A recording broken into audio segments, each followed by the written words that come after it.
और उस झगड़े का अगर हमारे देश में कानून व्यवस्था पर कोई असर पड़ेगा तो हम फिर इलाज करेंगे बहुत बढ़िया वाला। अगर आप ईद की सेवई खिलाना चाहते हैं तो होली की गुजिया भी खानी पड़ेगी। 1 साल पहले जब योगी के सिंघम ने शांति दूतों से यह कहा तो बवाल हुआ। अब अगर योगी के सिंघम ने कहा कि दूसरे देशों के लिए छाती पीटनी है, हाय हाय करनी है, तो जहाज में बैठकर वहीं चले जाओ। अगर यहाँ घटिया हरकतें करते हुए रील बनाओगे तो रेल बना देंगे। फिर रील नहीं बनती, जो रील बनाने के चक्कर में ऐसा काम करेगा फिर हम उसकी रेल बना देंगे। तो भी बवाल हो रहा है। सवाल है कि ईरान के लिए अगर कोई भारत में छाती पीटेगा तो उसका इलाज होना चाहिए कि नहीं होना चाहिए। लेकिन कोई आदमी आए, साहब 10 आदमी खड़े होकर छाती पीट रहे हैं, हाय हाय हाय साहब ईरान को मार डाला, ईरान को मार डाला। अरे भाई इतना वो है तो चले जाओ ईरान। और वो लोग जिन्हें शांति अच्छी नहीं लगती, विकास अच्छा नहीं लगता, जिनकी गर्मी को शांत करने के लिए बाबा का यमराज समय समय पर डेंटिंग पेंटिंग का सहारा लेता है, उन्हें योगी के सिंघम से इतनी दिक्कत क्यों है? उसको समझाओ, अगर नहीं मानता है तो प्रशासन को बताओ, प्रशासन अपने आप ही उसको ठोकने का कार्य कर देगा। आपको उसमें चिंता करने की बात नहीं है।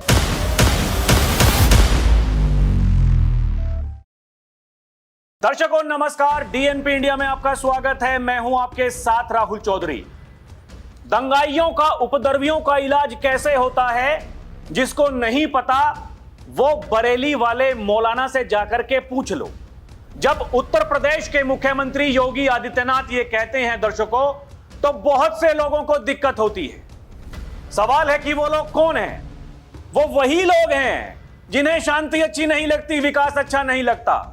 क्योंकि जब सब कुछ ठीक चल रहा होता है, जब प्रशासन यह कहता है कि त्योहार सबके हैं, वो किसी मत मजहब के हों, हर किसी का त्योहार मनेगा, अच्छे से मनेगा, वो चाहे होली हो, दिवाली हो, वो ईद हो, वो क्रिसमस हो, वो कोई भी त्योहार हो, तो फिर किसी को कोई दिक्कत होनी चाहिए कि नहीं होनी चाहिए? दर्शकों, अगर आप कहेंगे कि दिक्कत नहीं होनी चाहिए तो सवाल है कि फिर दिक्कत हो क्यों रही है? और अगर आप ये कहेंगे कि भैया नहीं दिक्कत तो होनी चाहिए, लाजमी है, तो फिर लोग ये पूछेंगे आपसे, जब सब कुछ ठीक चल रहा है तो दिक्कत होने का सवाल ही क्या है? अब दर्शकों, जैसे ही संभल के जो वर्तमान सीओ हैं, उन्होंने जब कुछ लोगों को बुलाकर के, जो अल्पसंख्यक समाज के लोग थे, हालांकि संभल में वो बहुसंख्यक हैं, उनको बुलाकर के जब ये कहा कि देखिए जो अलविदा जुम्मा है, इसके अलावा ईद का त्योहार है, आप शांति से मनाओ, किसी दूसरे तीसरे देश के लिए यहां छाती मत पीटो। वो सुप्रीम लीडर जो इस दुनिया में नहीं है, वहां के लोग जश्न मना रहे हैं, खुशी मना रहे हैं, लेकिन यहां के लोग वो छाती पीट रहे हैं। अगर आपको छाती ही पीटनी है तो जहाज यहां से जो हमारी सरकार भेज रही है, हमारे लोगों को वहां से लेकर के आने के लिए, उसी जहाज में यहां से बैठ करके चले जाओ। भाई सरकार का खर्चा बचेगा, क्योंकि सरकार तो वहां से अपने लोगों को लेकर के आ ही रही है। इसी बहाने क्या होगा कि जो यहां वाले हैं, जो वहां जाना चाहते हैं, वो उस जहाज में बैठ करके चले जाएं। तो कोई नहीं जाता। अब जब कोई नहीं जाना चाहता है तो फिर छाती क्यों पीटनी है? आपको काली पट्टी बांध करके क्यों आना है? ये ऐसे बहुतेरे सवाल हैं दर्शकों, जो सभ्य समाज में रहने वाले लोग हैं, वो इस बात को कहेंगे कि नहीं भाई ऐसा तो होना चाहिए।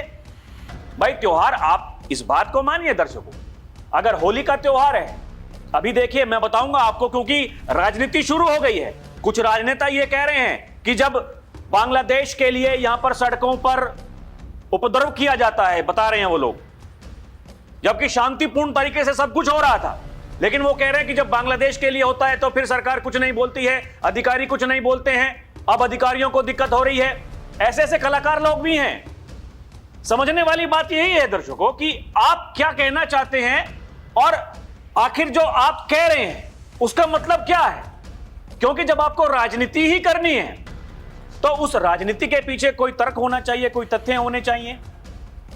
भाई अगर बांग्लादेश में कुछ हुआ तो यहां जो बांग्लादेशी आज हैं वो कभी भारतीय थे, और यहां हमारा बॉर्डर आपस में मिलता है। ईरान का बॉर्डर यहां से क्या मतलब है? यही तो कह रहे हैं जो वर्तमान के अधिकारी हैं संभल में, जो कुलदीप कुमार हैं, सीईओ हैं। अगर उन्होंने ये कहा कि जिनको ज्यादा दिक्कत हो रही है वो वहां चले जाएं, लेकिन यहां अगर आप काली पट्टी बांध करके विरोध करेंगे तो फिर हमें दिक्कत होगी, हम आपकी रेल बना देंगे। क्योंकि कुछ लोग क्या करते हैं दर्शकों, फेमस होने के लिए वो क्या करते हैं, रील बनाएंगे इस तरह की, देखिए हम तो छाती पीट रहे हैं। उस समय नहीं आपने देखा आई लव मोहम्मद के पोस्टर लेकर के सड़कों पर निकले और रील, कितनी रील वायरल हुई, कई लोग तो बड़े बड़े कलाकार बन गए कुछ ही दिनों में। तो ये एक तरीका है फेमस होने का। यही वहां पर कहा सीईओ साहब ने कि अगर आपको ये इस तरह से फेमस होना है तो फिर हम रेल बना देंगे। दर्शकों अब आप बताइए, होली का त्योहार था, क्या किसी ने बांग्लादेशियों के लिए यहां छाती पीटी? उससे पहले दिवाली आई, दिवाली के दिन बांग्लादेशियों के लिए किसी ने छाती पीटी? लेकिन क्या होता है कि जुम्मे की नमाज के बाद पता नहीं ऐसा क्या हो जाता है, लोग छाती पीटना शुरू कर देते हैं। अभी हमने बरेली में वही तो देखा, वहां जो बवाल हुआ वो जुम्मे की नमाज के बाद ही हुआ। संभल में इससे पहले वो 24 नवंबर 2024 को जो बवाल हुआ वो जुम्मे की नमाज के बाद ही हुआ। वहीं से ये कहा गया मस्जिद थी, मस्जिद है, मस्जिद रहेगी कयामत तक। उसके बाद में बवाल हो गया। तो जब पुलिस अधिकारी ये कह रहे हैं कि जुम्मे की नमाज पढ़ने के लिए भाई किसी को हमने मना नहीं किया है, आप लोग अगर वहां पर जा रहे हैं शांति से जाइए, शांति से फिर अपने घरों को भी जाइए। ये आप काली पट्टी बांध करके आएंगे, ऐसे कपड़े पहन करके आएंगे जिस पर किसी और देश के समर्थन की बात लिखी होगी।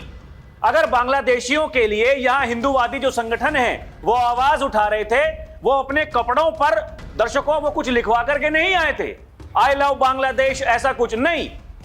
वहां के जो अल्पसंख्यक हैं अगर उनका नरसंहार हो रहा था उस पर आवाज उठा रहे थे। ईरान में दर्शकों कितने हिंदू हैं और कितने मुसलमान हैं? वहां बहुसंख्यक में आबादी किसकी है? ये जो चंद्रशेखर रावण जैसे राजनेता आज बड़ी बड़ी बात बता रहे हैं, इनसे कोई सवाल पूछने वाला हो दर्शकों, अभी होली वाले दिन यहां दिल्ली में जो कांड हुआ, वो तरुण नाम का जो युवक था, एक भीड़ ने कैसे उसको पीट पीट कर उसकी जान ले ली, वहां वो भी दलित था। आप इस बात को समझिए, वो भी दलित था, वहां कोई नहीं गया। उसके घर वाले बेचारे आज भी इंतजार ही कर रहे हैं कब आएंगे हमारे चंद्रशेखर जी। लेकिन चंद्रशेखर जी को यहां इस मामले पर बयान देना है। चंद्रशेखर जी को वहां खामनेई के लिए शोक प्रकट करने जाना है। दर्शकों ठीक ऐसा ही तो एक साल पहले आप याद करिए, जब सीईओ थे अनुज चौधरी, उन्होंने जब यह कहा कि भैया देखिए सेवई और गुजिया ये दोनों मीठी डिश हैं, आप हमें खिलाओ हम आपको खिलाएंगे, यही तो सौहार्द है, यही भाईचारा है, तो किसी को क्या दिक्कत होनी चाहिए थी। लेकिन जिस तरीके से अब कुलदीप कुमार के लिए लोगों ने मोर्चा खोल दिया है, ठीक वैसा ही अनुज चौधरी के लिए खोल दिया था। क्या बिगाड़ लिया अनुज चौधरी का? क्या बिगाड़ लिया? अनुज चौधरी का प्रमोशन हो गया भाई। अब दर्शकों आप जानते हैं फैजाबाद में हैं, डीएसपी हैं। आप इस बात को समझिए, ये जो कुछ खेल जो चलता है दर्शकों, ये इसलिए चलता है क्योंकि राजनीति चमकानी होती है। ये अपनी राजनीति के चक्कर में कुछ लोग इस तरीके से काम करते हैं कि वो लोग ये समझ नहीं पाते कि आखिर उनके लिए क्या अच्छा है क्या बुरा है। यहां के लोग आज देखिए दर्शकों, ये जगह जगह से देखिए तस्वीरें सामने आ रही हैं। उत्तर प्रदेश की मैं बात कर रहा हूं जिसके मुखिया हैं योगी आदित्यनाथ। लोग आराम से वो गए नमाज पढ़ने के लिए मस्जिद में, किसी को कोई दिक्कत नहीं हुई, क्योंकि अगर आप शांतिपूर्ण तरीके से जाएंगे, कोई बवाल नहीं करेंगे, तो फिर आपको कोई क्या कहेगा? क्या कहेगा कोई? ये तो आस्था का विषय है, श्रद्धा का विषय है भाई। देखिए अपनी अपनी आस्था है। जैसे हिंदुओं के त्योहार होते हैं तो ऐसे ही जो दूसरे मत मजहब हैं दर्शकों, उनके भी त्योहार हैं, सम्मान सबका है। लेकिन सवाल उस चीज का है कि आप किसी दूसरे तीसरे देश के लिए ऐसे दिन जो इतने विशेष दिन हैं दर्शकों, आप ऐसे दिन बवाल करते हैं, आप तख्तियां लेकर के आते हैं, आप वो आई लव मोहम्मद के पोस्टर लेकर के आते हैं, आप खामेनेई के पोस्टर लेकर के आते हैं, आप चिल्लाते हैं खामेनेई खामेनेई, हाय हाय हाय हाय। दिक्कत तब है। लेकिन अगर पुलिस का अधिकारी इस बात को कह रहा है कि भाई साहब इस बात को आप मानिए, क्योंकि अगर सामने वाले भी उतर गए तो फिर दिक्कत है। होली वाले दिन लोग डर रहे थे कि भाई ये खामेनेई के समर्थन में लोग जो सड़कों पर उतरे हैं, अगर होली वाले दिन जो बहुसंख्यक यहां समाज है वो अगर सड़कों पर उतर गया तो दिक्कत होगी। कुछ नहीं होने दिया बाबा ने। पहले ही आदेश एकदम स्पष्ट कर दिए थे, अधिकारियों को यह निर्देश दे दिए गए थे कि हुड़दंगियों से सावधान होने की जरूरत है। ठीक ऐसे ही आदेश जो दर्शकों आज देखिए जुम्मा था, लोग गए नमाज पढ़ने के लिए, ऐसे ही आदेश थे। और उससे एक दिन पहले संभल में पीस कमेटी की बैठक में अगर वहां के सीओ इस बात को कहते हैं तो इसमें किसी को क्या दिक्कत होनी चाहिए भाई सभ्य समाज में। क्योंकि देखिए अगर आप शांति से मान जा रहे हैं कुछ नहीं हो रहा, अगर संभल का इतिहास इतना अच्छा है तो बहुत अच्छी बात है। अब कोई पूछने वाला हो संभल में कितने दंगे हुए आज तक, और जो पहले की सरकारें थी कांग्रेस की, समाजवादी पार्टी की, वो क्या कर रही थी दर्शकों, उन्होंने जो मुकदमे थे वो वापस ले लिए। ऐसी ऐसी तो सरकारें रहीं। इसलिए बाबा ये कहते हैं कि जिन लोगों ने संभल के साथ में पाप किया है, पाप, उनको पापों की सजा जरूर मिलेगी। संभल को विकास से वंचित किया क्योंकि अपनी राजनीति चमकानी थी। जो लोग आज हमें ज्ञान बांटते हैं, उस समय जब 1980 में वहां दंगे हुए थे तो वहां कोई बोलने वाला नहीं था, जब वहां नरसंहार चल रहा था। दर्शकों आप ये मान करके चलिए 45 से 15% रह गए, और जिनकी आबादी थी 55% वो 85% हो गए। वो कैसे हो गए, क्या कारण था? इस पर कोई जिक्र नहीं करेगा, इस पर कोई बहस नहीं करेगा। नहीं भाई हिंदू मुसलमान हो जाएगा। अरे हिंदू मुसलमान कोई नहीं कर रहा है। सब लोग ये चाहते हैं सब आसानी से रहें, प्यार से रहें, मोहब्बत से रहें। लेकिन दिक्कत उस बात की है कि यहां जब सब भारतीय हैं तो फिर किसी दूसरे तीसरे देश के लिए आप छाती क्यों पीट सकते हो? लोग सवाल यही पूछ रहे हैं। जब आज आप ईरान के लिए छाती पीट रहे हो तो कल को जब पाकिस्तान के साथ में अगर कुछ ऐसा हो जाता है भारत का, तब ये लोग क्या करेंगे? क्योंकि ऑपरेशन सिंदूर के दौरान छाती पीटते हुए आपको यहां कोई दिखाई नहीं दिया होगा, कोई नहीं दिखाई दिया। आज लंबी लंबी लाइनें, बड़े बड़े पोस्टर्स, होर्डिंग्स, पता नहीं क्या क्या। यही तो दिक्कत है इस देश की राजनीति दर्शकों, यही है। कभी जाति, कभी धर्म, इसके अलावा यहां कुछ होता नहीं। लोग आरोप बीजेपी के ऊपर भी लगाते हैं। लोग जो विपक्षी पार्टियां हैं उनके बारे में तो ये कहते ही हैं। बाबा तो मुखरता से कहते हैं ये तोड़ने वाले लोग हैं, समाज को तोड़ते हैं, जातियों में बांटते हैं। और अगर कोई समझा रहा है, दर्शकों आप यकीन मानिए अगर अनुज चौधरी उस समय पर ना होते संभल में तो क्या होता? लोग तो जो वहां पर थे मौजूद वो बताते हैं किस तरीके से पत्थरबाजों ने पत्थर बरसाने शुरू कर दिए थे। अगर पुलिस का कंट्रोल ना होता तो क्या होता? आज भी अगर पुलिस का कंट्रोल ना होता तो क्या होता? उत्तर प्रदेश में कितनी मुस्लिम आबादी है, कितनी जगहों पर लोग जाकर के वहां आसानी से नमाज पढ़ के अपने घरों को आ गए, किसी को कोई दिक्कत नहीं हुई। आप इस बात को तो समझिए। अगर जो अल्पसंख्यक वर्ग है वो अपने त्योहार बहुत खुशहाली से मना रहा है, जो बहुसंख्यक वर्ग है उनको परेशान नहीं कर रहा, ये किसकी देन है? कौन काम कर रहा है? प्रशासन। उनके लिए प्रशासन खड़ा हुआ है, कंधे से कंधा मिला करके खड़ा हुआ है। लेकिन अगर कोई ये कहे कि आज हमें अपनी ताकत दिखानी है, उसके लिए चाहे पुलिस वालों को हमें उनकी जान ही क्यों ना लेनी पड़े, ऐसे शब्दों का इस्तेमाल करे तो दिक्कत है। यही तो वो अधिकारी कह रहे हैं, यही तो बाबा कहते हैं। लेकिन इन्हें पहले अनुज चौधरी से दिक्कत थी, आज इन्हें कुलदीप कुमार से दिक्कत है। दर्शकों ये देखिए, कांग्रेस सांसद इमरान प्रताप गढ़ी, उन्होंने इसको धमकी करार दिया। एआईएमआईएम के प्रवक्ता शादाब चौहान, एआईएमआईएम के अन्य नेता जैसे शौकत अली, उत्तर प्रदेश कांग्रेस, इन्होंने भी अपने ट्विटर हैंडल से पता नहीं क्या क्या कह दिया। कि वर्दी की मर्यादा तार तार करने वाला यह बयान है, सत्ता का अहंकार बताया, एक समुदाय को टारगेट किया जा रहा है। यह देखिए ना, भीम आर्मी चीफ, ये सबसे ज्यादा चर्चाएं इनकी हैं दर्शकों, भीम आर्मी चीफ चंद्रशेखर आजाद। अभी इनका विस्तार से बताऊंगा ये भाई साहब क्या कह रहे हैं। अन्य विपक्षी आवाजें कुछ स्थानीय स्तर पर, जियाउर रहमान बर्क, ये संभल के सांसद, मस्जिद थी, मस्जिद है, मस्जिद रहेगी इंशाअल्लाह कयामत तक, ये वो लोग हैं। ये दंगे भड़काए हुए इन्हीं के थे। वहां जो जांच आयोग ने जो रिपोर्ट सौंपी है, उस रिपोर्ट में ये लिखा हुआ है दर्शकों, राजनीति गर्म है, इसी का नाम राजनीति है दर्शकों, ये कहा यही जाता है। ये देखिए, संभल सीओ के बयान पर भड़की यूपी की सियासत, कैराना सांसद इकरा हसन बोली अधिकारी पर कार्रवाई हो, बताया जा रहा है। समाजवादी पार्टी की सांसद ने इस मामले में सख्त कार्रवाई की मांग की है। कहना है अगर किसी अधिकारी की वजह से समाज में तनाव पैदा हो रहा है, उसके खिलाफ तुरंत कदम उठाना चाहिए।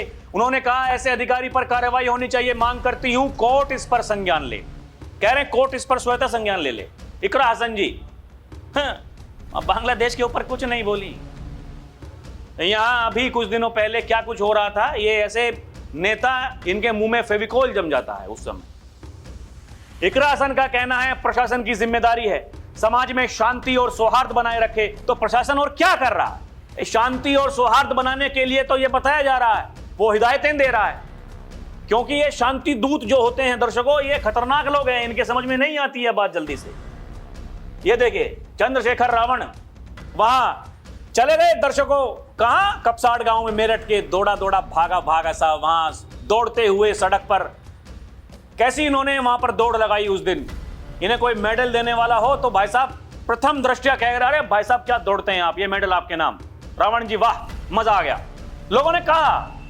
लेकिन दिक्कत इन्हें यह है, ये आज ये कह रहे हैं कि बाकी धर्मों के धार्मिक उत्सव सड़क पर हो जाएंगे, लेकिन वो कह रहे हैं कि ये आपको एक पैर भी अगर आपने बाहर रख दिया तो मस्जिद से देख लेना, आपकी खैर नहीं। बांग्लादेश पाकिस्तान में कुछ हुआ तो यहां सरकार द्वारा संरक्षित गुंडों से हाय तौबा नंगा नाच करवाते हैं, तब कुछ नहीं। लेकिन ईरान में कुछ हुआ तो यहां हाय तौबा नहीं होनी चाहिए। अरे ईरान के लिए हाय तौबा होनी ही क्यों चाहिए? क्यों होनी चाहिए? ईरान से हमारा मतलब क्या है भाई? ईरान हमारी बात, अब देखिए दर्शकों, यहां त्राहिमाम मच रहा है कि जी गैस नहीं, पेट्रोल नहीं, डीजल नहीं। अरे भाई अगर इतनी आपको चिंता है तो ईरान वालों से वहां बात करके वहां कह दीजिए कि भैया हमारी जनता परेशान है, हमारे लोगों के बारे में कुछ सोच लीजिए। विपक्षी नेता कह सकते हैं तो कह दीजिए। उनसे बात कौन कर रहा है? सरकार कर रही है। उनको थाम कौन रहा? सरकार थाम रही है। देश के विदेश मंत्री लगातार बात कर रहे हैं। आप इस बात को समझिए दर्शकों, ये राजनीति, ये जो है, ये बहुत खतरनाक चीज है। राजनीति के चक्कर में ये अधिकारियों को काम नहीं करने देते हैं दर्शकों। एक जो फिल्म थी वो वास्तव, संजय दत्त की, उसमें संजय दत्त क्योंकि वो भाई के रोल में होते हैं, गुंडे के रोल में, वो कहते हैं यार ये मेरा क्या बिगाड़ लेंगे, पुलिस वाले सब बिके हुए लोग हैं। तो दर्शकों वो जो कप्तान साहब थे उस फिल्म में, जो अधिकारी थे, वो ये कहते हैं कि ये जो नेता हैं ये बिके हुए हैं। पुलिस वाले वो नेताओं के इशारे पर काम करते हैं। अगर सच्चा नेता होगा तो ईमानदारी से काम होगा, और नेता ही अगर भ्रष्ट है तो अधिकारी तो भ्रष्ट होना लाजमी है। दर्शकों जिसको मेरी बात पर यकीन नहीं है, मूवी जाकर के देख लीजिएगा, यही बात है। वो अधिकारी ने एकदम दो टूक कहा कि जब नेता ईमानदार हो जाएंगे तो अधिकारी को ईमानदार होना ही पड़ेगा, और ईमानदार अधिकारियों से इन्हें दिक्कत है। अब बाबा के पास तो जाते हैं लोग, साहब ईमानदार अधिकारी था, आपने उसका तबादला क्यों कर दिया? बाबा कहते हैं भैया जैसे उसकी जरूरत यहां थी, यहां जब परिस्थितियां ठीक नहीं थी, यहां उसने काम किया, आज उसकी जरूरत कहीं और है, उसको वहां भेजा जा रहा है। तो अगर ईमानदार अधिकारी होगा, भ्रष्टाचारी नहीं होगा, उसके चर्चे होंगे। दर्शकों चर्चे तो भ्रष्टाचारी के भी होते हैं, लेकिन उनकी जिंदगी ज्यादा दिनों की नहीं होती। ये सिखाया जाता है भैया गलत काम नहीं करने हैं। और देखिए दर्शकों, ये जुम्मे की नमाज के दिन ये मीडिया रिपोर्ट्स में छपा है, शांतिपूर्ण तरीके से अदा हुई अलविदा जुम्मे की नमाज। नमाज से पहले मस्जिदों के बाहर भारी पुलिस बल रही तैनात, ड्रोन, सीसीटीवी, खुफिया विभाग की रही कड़ी निगरानी, सोशल मीडिया पर भी पुलिस की रही पैनी नजर, और पूरे उत्तर प्रदेश में कहीं भी कोई अप्रिय घटना की सूचना अभी तक तो नहीं मिली है दर्शकों, जब तक मैं ये वीडियो बना रहा हूं। यह है काम करने का तरीका जो बाबा करते हैं, बाबा के अधिकारी करते हैं। लेकिन वो अधिकारी कुछ लोगों को अच्छे नहीं लगते। वो किनको अच्छे नहीं लगते? जिनके अंदर कुछ खोट होता है, जिन्हें समय समय पर गर्मी आने लगती है, जिनकी गर्मी को शांत करने के लिए फिर डेंटिंग पेंटिंग का सहारा तो लेना पड़ता है दर्शकों, लेना पड़ता। तो दर्शकों, आपको क्या लगता है हमें कमेंट करके बताएं। अभी के लिए इतना ही। आप देखते रहें डीएनपी इंडिया, और हमारी दर्शकों आपसे गुजारिश, हमारी ताकत बने, हमें सब्सक्राइब आप जरूर करें, क्योंकि हम मजबूत होंगे, हम देश की आवाज को मजबूत करेंगे। बहुत बहुत धन्यवाद। नमस्कार, जय हिंद।